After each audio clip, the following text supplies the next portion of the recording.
Hello and welcome to the Selfish Podcast. In today's episode, I'm going to be interviewing a beautiful young lady called Esmee, who I've actually met while traveling on the road, and I'm so excited to hear her story and more about her life. So thank you, Esmee, so much for being here. I'm truly grateful. Can you first just let the audience and myself know whereabouts in the world are you and what time of day is it? Well, thank you first for having me in this podcast. It's my first ever podcast. And I'm currently in Malaga, parked up at the beach, and it's here 7 minutes after 11 o'clock. Oh, nice. Because I think we met for the first time not far from Malaga, like a year ago, maybe slightly more. And then now we've reconnected, like I say, a year later, and we got to actually have a conversation and meet and eat together. So it's been beautiful to get to know you, but there's so much more to everyone's life. So I'm really intrigued to know a lot more about your life and your story and how you came to be. So can you first tell me a little bit about your childhood? Can you like paint me a picture of what your life was like growing up to around 10 years old? Um, that's a lot of time. Well, yeah, I'm coming from the Netherlands, so I was Hmm. in the Netherlands in a small village called Oude. It's probably hard to pronounce in English. Yeah. Um, then my parents also divorced when I was 6 years old. So I lived in a lot of different places in the Netherlands. And Well, so what yeah, do you remember your parents doing when you was younger? my father was working, but when he was free, we would do something nice. Or I remember we were going to the beach and do nice things. And my mother stayed at home and was just taking care of us. Yeah, and did you Yeah, grow up on that's. your own? Do you have brothers or sisters? I have one sister. She's 2 years younger than me. But that's only coming after I'm 10 years old. Parents divorced. They both got another child. So I have a half brother and a half. Okay, nice. And do you remember what school life was like? What was school like from your early childhood?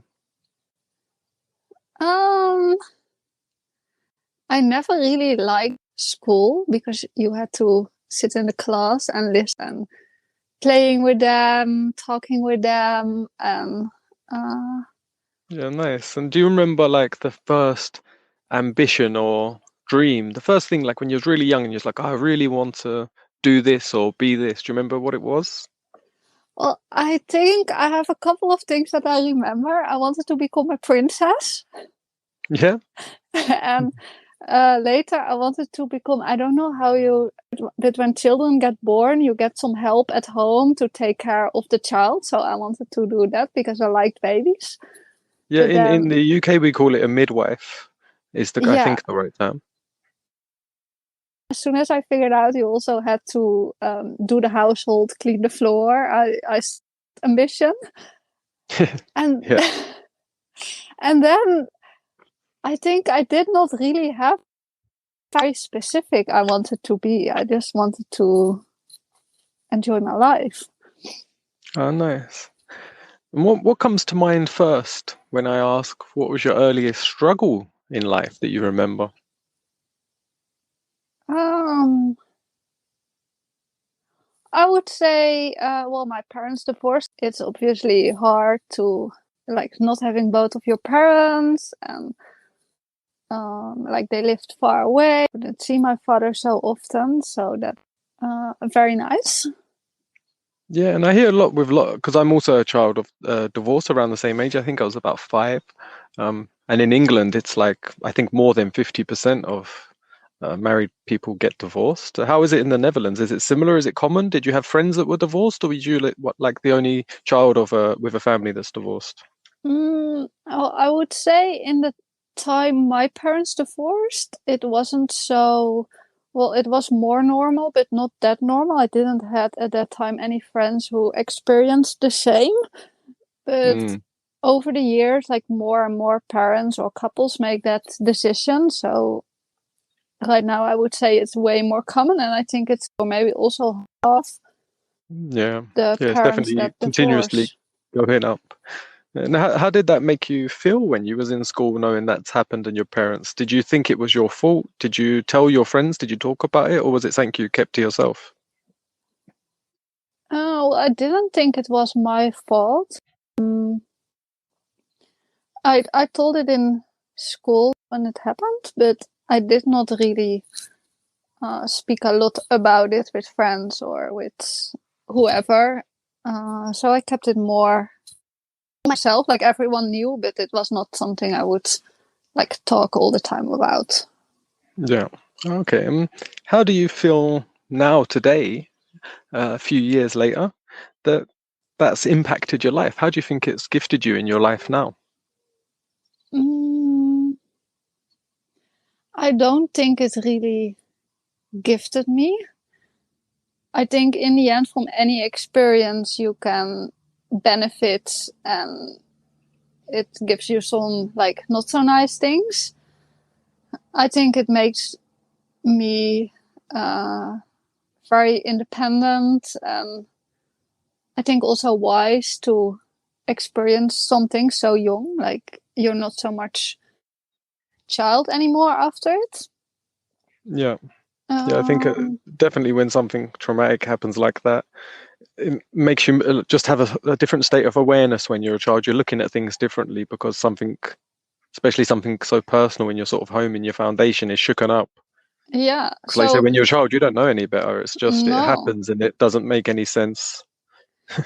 Yeah. So I think definitely in the end, I took some positive things out of it, but I think it would have been better if it would be a different situation. But obviously, you can't change someone else's choices and you can change what happens. So you have to deal with it in the best way possible.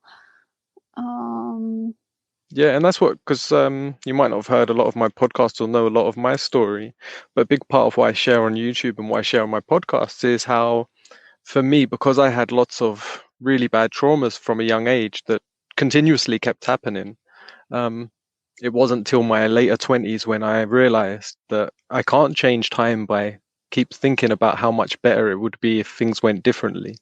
And I had to not sort of use my imagination to think of them things, but I started to look at all the really traumatic events and try and rewire them and think, what's the best thing I can take from this experience? Because that I do have a choice, that I have an ability to imagine the event and use my imagination to create something out of it that's of benefit to my life now, something that can give me a unique skill. And I think everyone has a unique experience of different events.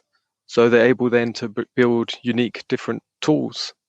Like you say, with your independence and stuff, I think that make it a lot, definitely a big part of your development. And let's say, so people know now, can you share a little bit of your later life? Because from what I know of you, you've traveled a lot from a young age on your own independently. Um, how did that come about? What made you want to travel? well, the funny thing is actually I never wanted to travel. I wanted the complete opposite from what I'm doing now. I wanted to find a husband. I wanted to get children. I wanted to buy a very big house. Well, I Hmm. have nothing of that, which is okay.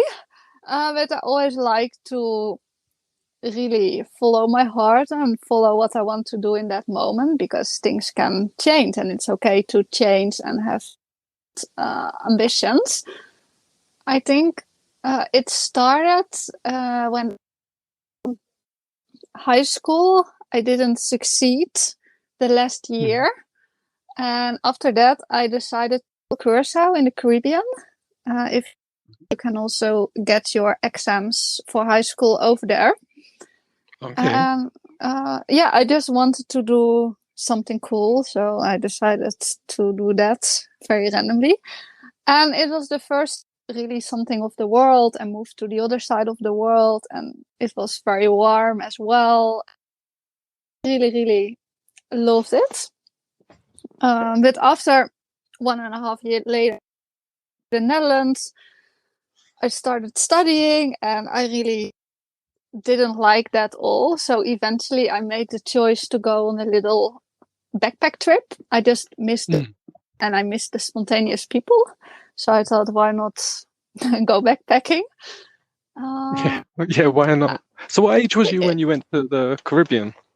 I had just turned 19. Okay, so yeah, very young.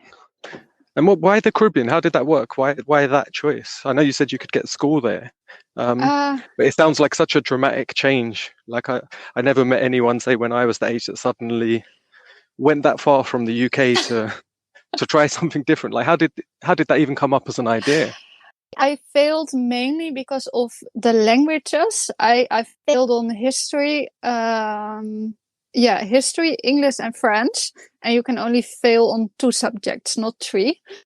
Hmm. I wanted to go to maybe England or France. 19 years old with no education, with no knowledge about the world, with no connections. It's really hard to find a job. I couldn't find a job there. And then once someone I knew said, why don't you go to Curacao? They speak Dutch over there. And I was like, that sounds pretty cool. It's better weather. And then I started researching and I found there's so much work, and I sent my CV to some companies and I got a lot of response, and it's like a great idea. And then I even figured out I could do the exams over there. So I could even stay longer Brilliant. abroad. Like so, it's just, yeah, such a different way of doing them. Yeah. So for anyone listening, like how did you, if they were looking to do something similar and they might have never thought of that, how did you tell your parents and how did they feel about it? Was you living at home at the time? Like, how did that come about, them knowing? And I how long was was you in the Caribbean? How long did you plan to go for? I planned to go for 9 months. I ended up staying 1.5 years. That's because the exam commission made a mistake and they made me. I failed the first time, but they told me I could second chance. But they told me the wrong rules, and I didn't know at this time, so I accepted it. So after I had failed for the first time, I decided to stay because I really loved my life over there. Like, I think it was at one point I had to fly back home in 1 week. Yeah. I hadn't even told my work, and they all knew about the situation, and I was just had to go back. So eventually, I just flight and to stay in the Caribbean a bit longer. Sorry, I forgot your question.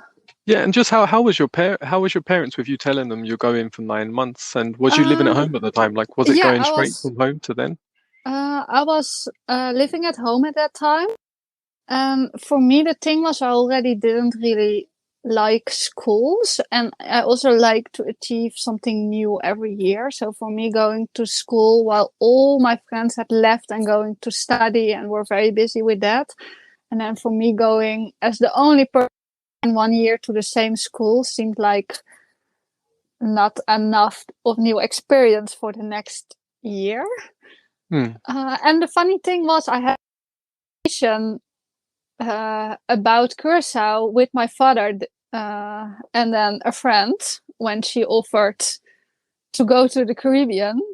So he was a bit involved within the process. And Yeah. I think my parents know I'm quite stubborn, and when I have something,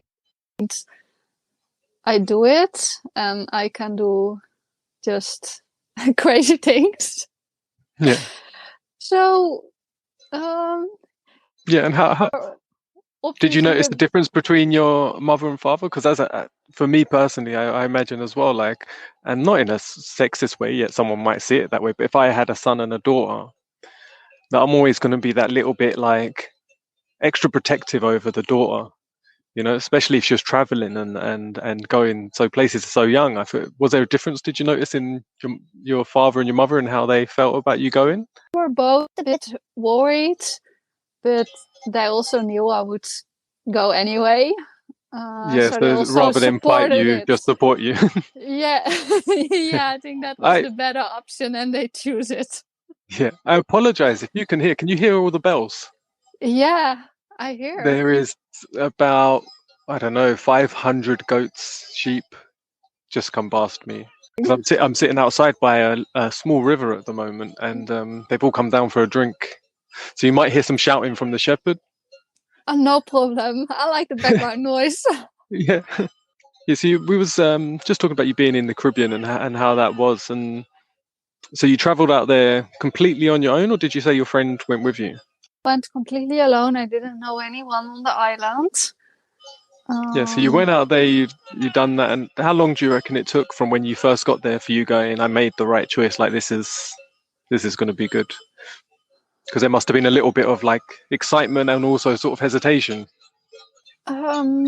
Well, I just had it in mind, and I just planned. And when I decide something, I just follow it, and I don't think too much. So I wasn't very nervous. I have to say, once I arrived there in the beginning, it was a really hard time because you have to get used to a different country at the other side of the world. You have no people around you that I was still like, I had applied for some jobs, but I was some different there to make the choice where I was going to work, and the wages over there are pretty low, so it was quite to find pay everything. I paid everything myself. No one paid for me to go there, so that was quite hard to figure all out in the beginning and make your friends and everything. And you're saying you applied for jobs, but you applied for them back when you was in the Netherlands. So I'm guessing you emailed different companies that you knew were there, and then you had to go do the interviews once you arrive. A lot of people, they want to go, but then they never go. So most companies, they prefer like, hey, they know they're usually searching hospitality. So as a waitress, I think that's important to mention as well. And they always search people. It's, I think, a quite easy industry to find work in, especially if you have some experience.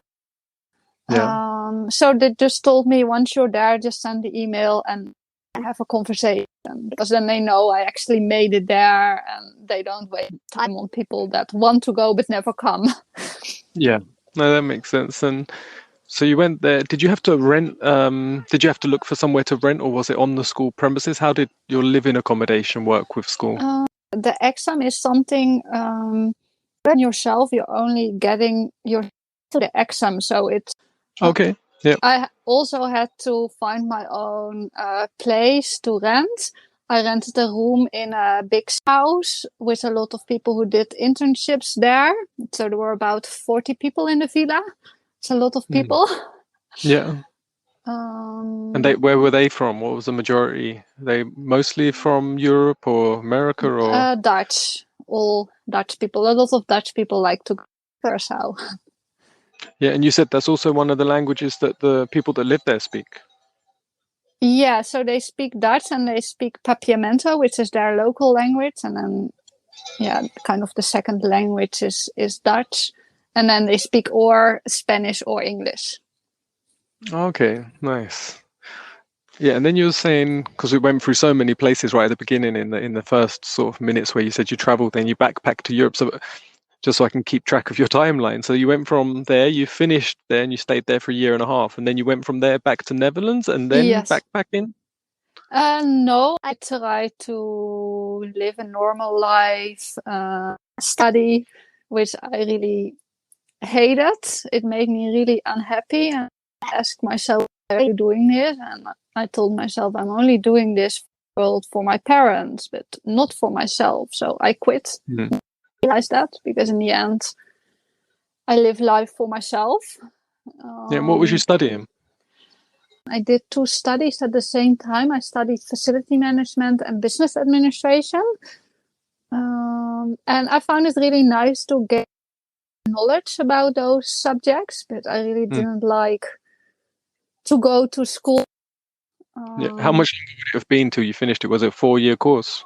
Yeah, 4 years. So it felt just horrible to continue 3 more years. Yeah. Like that. I'm feeling like I wasn't living. Was that scary? You're saying you realized that a lot of that you was doing for your parents, and I can relate to that. I went to college, and the only reason I went was for my dad, really. So he'd like, I knew that it was important to him that you follow that tradition. You go to college, you go to university. But after a year, I was just like, this just really isn't for me. Yeah. And I, I think um, my parents did not really force me. Of course, they really liked it. It had just been the thing I had taught my whole life. You go to school, you go to university, find a job, and you buy a house. yeah. I have a friend standing here outside, but I hope he will go away. Sorry, I got distracted. So that's just the thing I heard my whole life. So I never thought I could do something else. I didn't know it was possible. So then you quit there after a year and a half to open your life up. And what happened from that point? So that's when you just, how long till you decided, right, I'm going to grab a backpack and now go to the other side of the world? I think that took another like 1 year or something.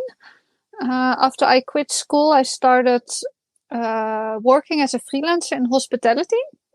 Mm-hmm. So I just paid off my student loan. Just when I had done that and I saved a little bit of money, I decided to go backpacking. So I think that's 1.5 year later.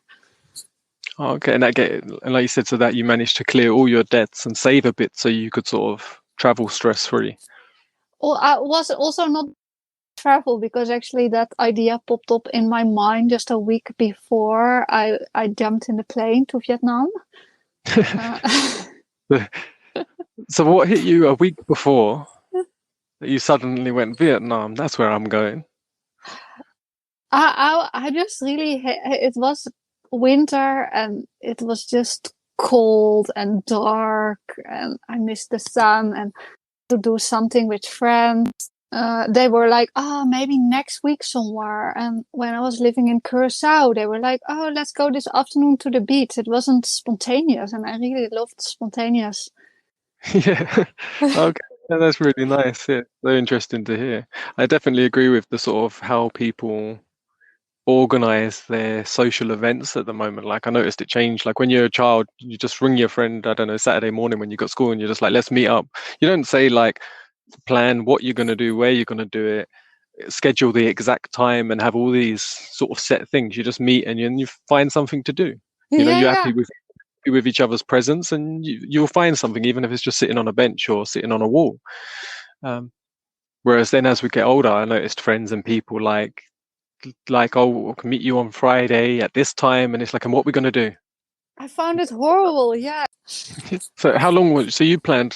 You had a week to plan that you're going to Vietnam. Um, what? How long did you decide you was going for, and what did you I have to put was in that week? Did you have to do loads of things to get ready, or was it just quick? Go buy the ticket on the um, day, or I bought the ticket a week in advance and I planned to go for 6 weeks. I had no plan that week. I just read a lot of blogs about packing and I also don't plan. So I was like, that's great. And I can just go and figure out over there because I don't really have the time to plan. It's just buying the gear like a backpack and all those things you need for backpacking. Uh, so you planned that in the week, and did you book a return flight for 6 weeks? Yeah, I did. I did at that time. I think it's good I booked it. Otherwise, maybe I wouldn't have come back. So, Okay, and just roughly, because you might not remember the exact figures, but for someone who might even be thinking of doing the same, like how much do you remember, say, it cost to live there and to be backpacking for 6 weeks? Like, did you stay in hostels, or what was your yeah, sort of I living situation during that time, in and what was the rough cost? in the beginning, I thought I would spend a lot of. I really like doing activities and see a lot. But then when I went, I just stayed in hostels because I love meeting new people. So that's great in hostels, and I like to do everything myself. I think only like in that 6 weeks, maybe 600-700 euros, Hmm. excluding the. Yeah. And how much do you reckon you spent on equipment? And did you take your own tent or just a backpack with like something to sleep in your sleeping bag? And my backpack, and I slept in hostels. I didn't sleep in a tent.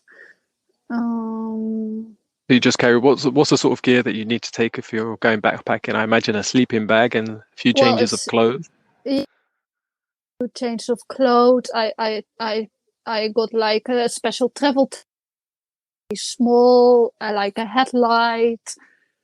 I took also like not a sleeping bag, but just like a linen bag to sleep in. If the bed is dirty, you can like lay in there and you're a bit more clean. Yeah. And all things like that. It's kind of things. You Oh, don't really need nice. anything special. Just you need your passport and some clothes, and you're good to go. Oh, nice. And in that 6 weeks, did you have any problems that come to mind? Was there anything that was you weren't expecting or was harder than you expected? I did not really have any problems. The only thing that happened is I was walking on flip-flops and there were like little metal things sticking out on the street. So I hit my toe on it and it was bleeding like crazy. Hmm. I couldn't walk for a couple of days, but luckily at that time I had some friends with me and one of them was a nurse. So she took good care of me and all fine. Oh, For the nice. rest, people were just so kind. I met so many amazing packers. The locals are so friendly. Oh, nice. So, and from there, like you came back to Netherlands after 6 weeks, and then you went out again. On the last evening of my backpack trip, I was very sad because I was going back and I knew I just loved this so much. I had just really fallen in love with traveling and I knew this is really the thing I want to do. Mm. So once I came back, I was planning for another trip. I thought I will go just 1 month and then I was working. I also go 2 months. And then a week later, I thought, why not go 3 months? And then I thought 4 months. And then I said to myself, okay, to work as much as you can. And you book a one-way ticket. And yeah, then I left in December 2008. And I'm still on the same trip. And you're still on the same job. Beautiful. And where was the first place you said you were going on that? I went to Bangkok in Thailand just because the tickets are cheap there. I didn't know where I was going because I was working so much. I was just so exhausted of working. I just found a cheap ticket and I booked it and booked, I think, the first night of accommodation. I was like, I will figure out over there. I just need the money, the savings to go, And and just then go. everything will be fine, hopefully. All right. So, because it's quite a long time that you've been now on one trip, um, can you just give me a little tour of where you went from there? So you went from Bangkok. Yeah, so once I started traveling, I really liked the idea of taking not so many flights because it's better for the environment. Um, so I did everything just by walking, by bus, by boat, by whatever vehicle would take me somewhere, or by feet then. So I went from Thailand up to the north to Laos. I went down to Cambodia. Then I went back to Thailand. I went to Myanmar. Hmm. And then I went to India, Northeast India. And And you that was drove into India from there? going by bus from Yeah. Myanmar to India.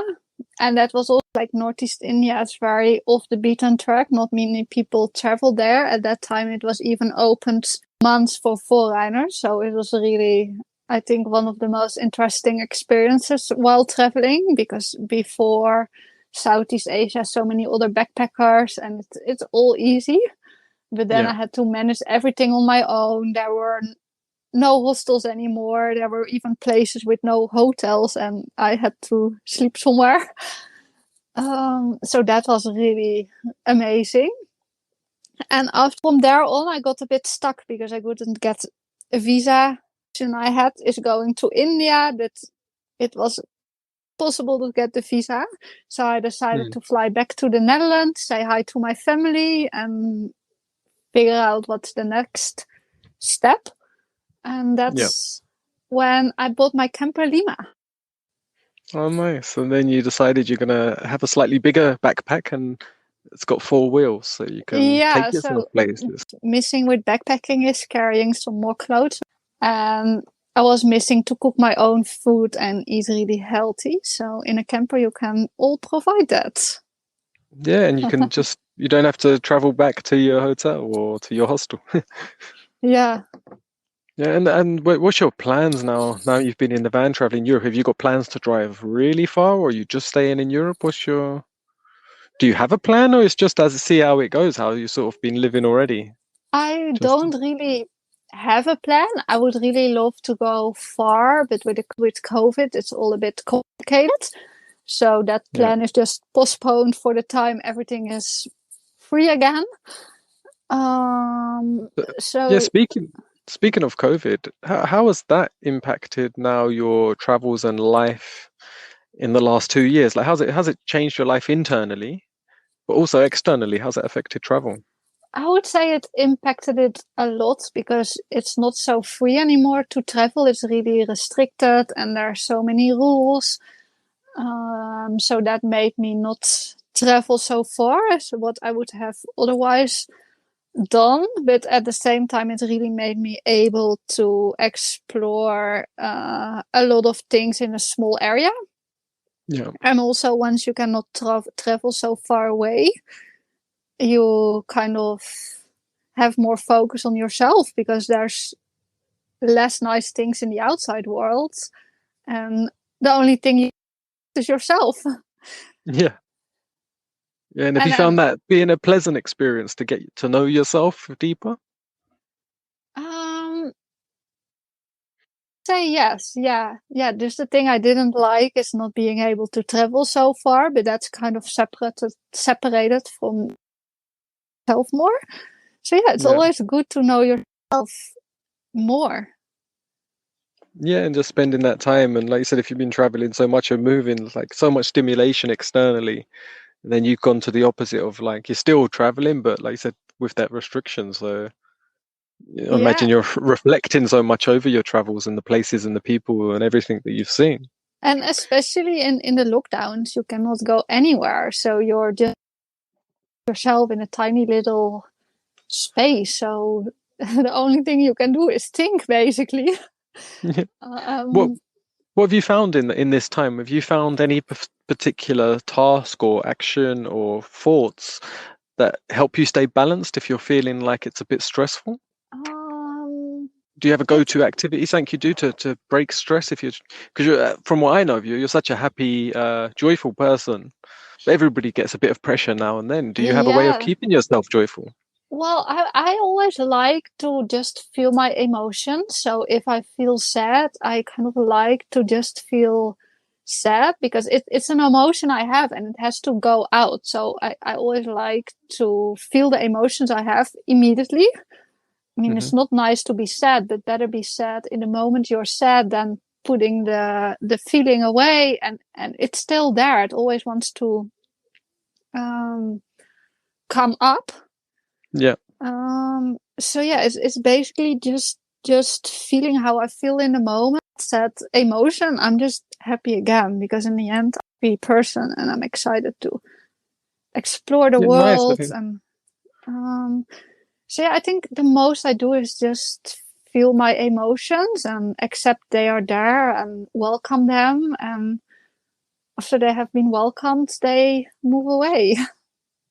Yeah, no, nice. I really like that. Like I said, it sounds so simple to say, but um, I know from my own experience, I used to bottle up all my feelings and try not to feel because of, especially from when I was young, I tried to cancel all my feelings. Then I become sort of numb to. They was always there, like you say, they're underneath, but you end up numbing yourself to also all the exciting and joyful and all the pleasant experience. Every feeling has become more numb. Um, so that took a process for me to break that and break through. But I find, yeah, what you're saying is so important for people just to allow their feelings to flow. Like you said, not to build dams and walls and No. obstacles and more resistance in their life. So yeah, it's beautiful the way you put it, and I think a lot of people can really benefit from just hearing them words because it is a powerful thing to be able to let your feelings just come to surface. Yeah. Especially crying. A lot of people are scared to cry, even if it's tears of joy. You know, it's like Yeah. Well, um, I have to say, I'm definitely better in feeling the emotion. I'm alone. Like I think still for me, crying in front of people, it's not my best skill unless I Yeah. really know the people.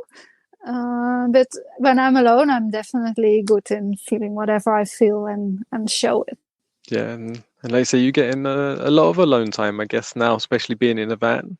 As being also in a van myself, like it's but I'm not completely alone, as you know. I have a few more, a few more lives in my van. A couple more. Um, a couple more and one more just now, thanks to you. And Yes. so that was really beautiful and a nice experience. And for people that don't know, if they listen to the last podcast, I tell the story from last week's episode of rescuing Chestnut and Esmee being emergency Esmee and coming to our rescue in our time of need. And now Chestnut is doing very well. He's still a little bit assisted to go for a wee, but he is weeing. He's been outside on the lead. He seems very happy. He's flopping and rolling everywhere. Oh, So he's very that's happy to be back. beautiful to hear. Yeah, and it's a really beautiful story how it all happened. I'm happy to hear he's doing better and better. Yeah, and we was just saying, so yeah, you when you've got, I get a lot of alone time from this lifestyle, like being in a van and just being able to go outside, and there's just plants and trees around, and I can just be on my own in my own sort of place and presence. Um, but I don't have a van that's completely empty all the time to have that all the time. So for you being on your own and traveling in the van, how is that in terms of loneliness, and how is that in terms of also a benefit, like you're saying, because you get to deal with your emotions and let them flow? Um, I think it's um, I like the basis. I just really love traveling, but besides that, I'm also a very extrovert person, and I really love people. So sometimes it can be hard um, to be alone, and I sometimes tend to feel quite quickly lonely. But it's also like sometimes I'm somewhere for a week alone without anyone. It's not that I have a distraction from work or whatever. But I just accept it. Actually, it's just feeling lonely, and I feel it, and then it goes away. I really appreciate a couple of days alone. Actually, not for weeks or months. Um, and then there's always showing beautiful people up in the pot or something nice. So it's just kind of embracing the feelings again. It's okay to feel alone sometimes if you're totally alone and you would like to share a moment with a person. Yeah. Oh, nice. Yeah, because it's they said it's very much, you sound like you're able to get yourself back into the present moment very quickly, and in that place, um, they say bring yourself straight back into balance, because that's your reality. That is where you live, is in the moment you're in. Yeah. Um, and like I share on my other talks, for me when I was younger, I was always like living in the future. I had a horrible past, so I blocked most of that out. But then I had lots of ambitions, goals, and expectations on my future. So I was always concentrated on them more than I was concentrated on the moment I was in. So I was living with all these bottled up emotions. My eyes are focused long distance. And then things in my actual moment that I was living through weren't happening how I wanted. And I can see that now in reflection. But I Yeah. wasn't, because I wasn't living there. I wasn't present. I wasn't focused, and it was a very uncomfortable place to be in. So it's really nice to hear that you've got there, because for me it's just everyone's so unique, and they all seem to get to these places of pleasantness and being in the moment and appreciating life and just being more comfortable within, having more joy, more love for themselves and for others. But it doesn't seem there's one direct path that you have to take to get there. It's like we're all so unique that we all can get there to Yeah. more pleasantness, but it I, doesn't require a certain knowledge or a certain activity. It's already within you. I think it's very important as well. Like no one is always happy, no matter how happy someone looks or to that moment. And I think it's more about embracing the waves of sometimes you're feeling low and sometimes you're feeling very great, and it's just accept the different feelings, and it's all passing by, and there's coming something better. Yeah, definitely. I just want to give you time if you have anything that you would wanted to add, or are you building a social media presence that you want to share with people, or is it private? What's your online socialness in this world? So yeah, since a while I'm sharing my trips through Instagram. If anyone likes, you can follow me on Instagram through @Awondersoul. I'm just sharing there the beautiful places I'm coming, just all the things I'm experiencing during my trips, some tips. So if you like, you can follow me there. That's it, I guess. Yeah, so all your stuff, like, so people can follow you on Instagram. You have plans to, because it's always nice, like we spoke briefly before, like you like sharing your um the tips, and it's like if you could see now, because you traveled before this was, I think, I don't even know if Instagram existed, when you started your travels was a while ago compared to now, and how much information's available. Like you read blogs and stuff, whereas now you can go on YouTube and someone shows you all the steps and processes in a quick video. Do you have plans to share more on that? What's your passion? Where's your passion going at the moment? Well, I'm kind of finding my way. I really like sharing, and I really like also all the responses I'm getting from it, and it's just really nice with to connect with the people and to inspire them to travel and let them see how beautiful the world is. But at the same time, I don't want to let it take over my life. Yeah. So I know YouTube videos takes a lot of time to edit, so I might go there in the future, but I don't know yet. It's a surprise for me. It's a surprise for you, and Yeah. Yeah, just like your trip, it may be that suddenly something, I can imagine you next time we have a conversation, you'll be like, "Oh, you're going somewhere that is unexpected in terms of what you're next doing, and you decided within a day or a night or moment." yeah, Mhm. I'm quite impulsive. So the future is even a big Big surprise for adventure. me. Yeah, big adventure, and I love it. I love it. Oh, that's so beautiful. I have just a few short, fun, exciting questions I asked every guest at the end of the show. Okay. Um, so you're ready just for a few little questions? Now, they're mostly just one answer questions, but if you want to say a little more, you can. No, I'm ready for the questions. Okay, choose one, cats or dogs. Cats. What's your favorite color? I would say white, but that's not really a color. And otherwise, it would be pink since my camper is pink and I like bright colors. What sound or noise do you love? I like quiet, relaxing sounds and noises.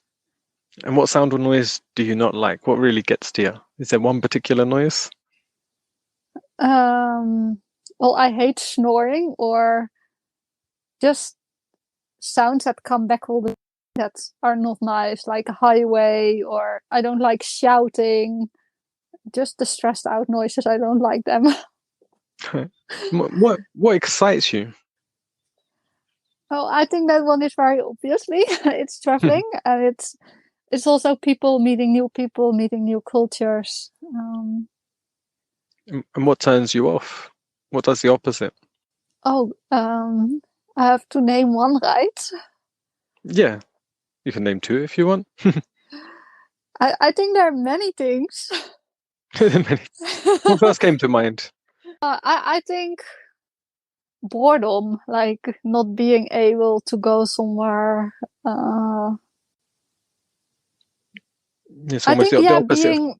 being locked up or being not able to express myself or doing exciting things. I think that's the main thing. Um, what would you say comes to mind when I say, like, what's your greatest fear in life? My greatest fear. If you have one, do you have Um, any? Whatever comes to mind first. um, my biggest fear. Well, it's good you can't think of one straight away. I don't have a very big fear. I would say in lockdown, it was like being completely alone for months or years, like totally alone. That would be something I really don't like, not being able to connect with people. Oh, spiders. And spiders. They terrify me. Yeah. Yeah, I used to have a really bad spider phobia, like really bad, but it has got a lot better. Okay, Um, well, I might need some tips on that one. like yeah, like before, it's if even there was one like that, I couldn't sleep until it's gone, and then I couldn't get near it to get rid of it, and like all my hair would stand up, and my heart would be racing, start sweating. It's like, oh. Yeah. Now now if there's one, I will try to pick it up to put it outside, but I still can't touch it. Like I try every time I try and get a little closer. But as soon as my hand even goes, and I know it's not a scary spider, like it can be quite small, um, but something just doesn't want to let it touch my skin. So then I end up getting a cup or something. Yeah. But before Oh, I yeah. couldn't even do that. Yeah, just only the thought of it makes me feel horrible. So not many spiders in my camper. So Yeah, it's really good. At first, I honestly, I was quite fear. That was a fear of mine when I first got the van. I was like, is it going to fill up with spiders? yeah. And then after a long time, I was like, I've got less spiders in the van than I had in a house. Yeah, I had a huge spider in my camper and I was so scared. It was in the evening and I walked 1.5 kilometers to find someone person to my camper to remove the spider. I was so scared. I Oh, but it's solved. I'm fine again. oh, and now it makes more sense as well. When you came around my van, I said, I think there's a spider that lives in my wardrobe in my cupboard, and you were scared. yeah. Now Yeah. I know you was really scared. I was honestly scared. Yeah. I don't know if he's there or not, but yeah, that's the difference of my phobia is I wouldn't have been able to even get in the van or sleep knowing it was inside until I saw someone take it out. Whereas now it's like, hey, it lives there. It's not doing me Yeah. any harm. I don't want it on me, but Only case I try to ignore my feelings and try to pretend it's not there. yeah, just So that's continue. the only reason why I stayed in the camper, in your camper. Yeah. Oh, well, thank you for that, and you built some extra strength that night then for your spider phobia. Yeah, yeah, yeah. What would you say you love about yourself? Oh, good question again. I think I like my excitement and my happiness to do things You and to you meet like or you people. love? I would say I love it. Yeah. Oh, nice. What do you love to see in others? um, I would say a passion or just excitement to live or to do a certain thing. Yeah, nice. Last question. What do you love about animals? And this can be pets or it can be animals in the wild, however you want to perceive animals. Um, well, I would say with the pets at home, it's just so nice that you can cuddle them. And yeah, I think just doing their thing and it's nice how they follow their instinct and their flow. And they're Yeah, just wild. Well, the wild animals are wild and the pets are, you can cuddle. Nice. semi-wild. It's often a battle we have. We talk about it with the cats we have and the dog, and it's like we try and give them as sort of as wild a life as possible, so they can spend as much time just in their element in nature and do as much as possible. But they do get quite a few cuddles as well. Yeah, well, that's beautiful. It's the perfect balance of both. So that's what we all need: a little bit more wildness and a little bit more cuddles. I think so. Yeah, I think that's a beautiful conclusion. It's been really beautiful to hear more of your story, and I really was interested. And thank you so much for just sharing openly and honestly. I hope you enjoyed your very first podcast. I enjoyed it a lot. Yeah, thank you again for having me here and opportunity. Yeah, and it's going to be going out. It will be out this Sunday. Every episode goes out on a Sunday at 9 p.m. for us here in Europe, which is 8 p.m. in the UK, 12 noon PST 3 p.m. EST, and I had to learn Australia recently, and it's 6 a.m. on a Monday in AEST, learning all these time zones. I don't know what it is in India or Vietnam. What's the time difference there? They must be 6 hours ahead from here. It's 5 or 6 hours. Oh, it's terrible. It's 2 years ago I've been there, so it's... Yeah. It's quite a distance, and it's a similar distance from Netherlands to like Vietnam as it is Netherlands to the Caribbean. Were they similar flights? Yeah, that's true. It's around the same distance. I never thought about that one. No, that's why you went one direction around the world, and then you decided to go the other direction. Any plans, by the way, like to go anywhere cold? Because you said you went for warmth. You got any plans to go north, extra far, or not so much? I really want to see Iceland one day. I really like it, and I think it's really beautiful. I always struggle a lot with the cold. My hands just get very cold and get very painful. I just feel really uncomfortable. It's cold. That makes me aim more for warm places, but the cold places are very beautiful. So I think I might need another camper which is isolated a bit better to go there. But this is a problem I have with Danielle, is I want to go to some colder places, but she's the same. She gets too much pain in her body when it starts to get cold. So yeah, she can always staying in the warmth. She can always stay a couple of days over here if you like to move to the cold places. Yeah, I'll leave all the cats and the dogs and Danielle all in your van, and I'll go for a little trip. I'll get that solo time in the van, and I'll see what it's like, and you'll see what it's like to have a van full. It will be an interesting experience. Yeah. Next podcast. Yeah, we have to get that going. I'm going to go and actually we're going to take all the cats and Bodhi out for a walk now. All the sheep have passed and all the sheepdog have gone, and it's beautiful and quiet here, so we're going to take them for a little walk. Yeah, that's beautiful. Enjoy all a big hug for me. I will do. Enjoy the rest of your day. Thank you a lot. Thank you again so much for being a part of the Selfish Podcast. You're welcome. Have a lovely day. Okay, you too. Right, bye. Bye-bye.